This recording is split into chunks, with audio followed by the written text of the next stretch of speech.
What happens when Hollywood's biggest action star sits down with one of daytime television's most outspoken hosts and the conversation takes a turn nobody saw coming. Today we're diving into the explosive confrontation between Tom Cruise and Joy Behar that had viewers reaching for their remotes, producers scrambling behind the scenes and security wondering if they should step in. This is the story of how a routine promotional interview turned into television chaos that nobody could have predicted. Make sure to subscribe and drop your thoughts in the comments because this one is going to blow your mind. Tom Cruise walked onto the View set with his trademark million-dollar smile, the kind that had charmed audiences for decades. The studio audience erupted in applause as he settled into the guest chair, his posture relaxed yet alert. Joy Behar, sitting at the far end of the panel, watched him with a calculating expression that seemed different from her usual playful demeanor.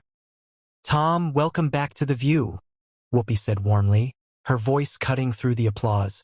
"Always a pleasure to have you here." "Thanks for having me, Whoopi. Great to be back," Tom replied, his voice carrying that familiar intensity that made even simple greetings sound like movie dialogue. Sonny host leaned forward slightly.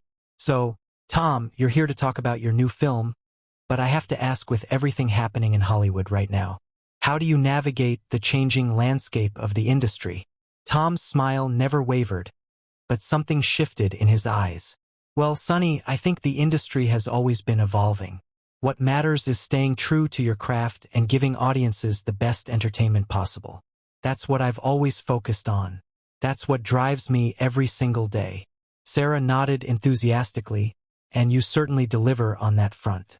The stunts alone in your latest movie are absolutely insane. How do you mentally prepare for something like hanging off a helicopter?" "You know, Sarah, it's about commitment. When you're telling a story, when you're creating something for people to experience, you have to be willing to go all the way. Half measures don't create the magic that audiences deserve.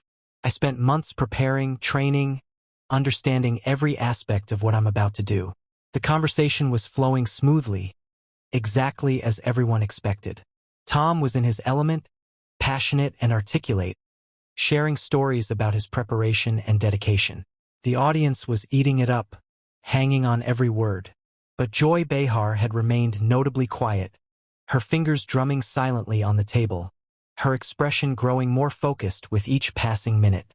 "That's fascinating, Tom," Joy finally interjected, her voice cutting through the comfortable rhythm that had been established.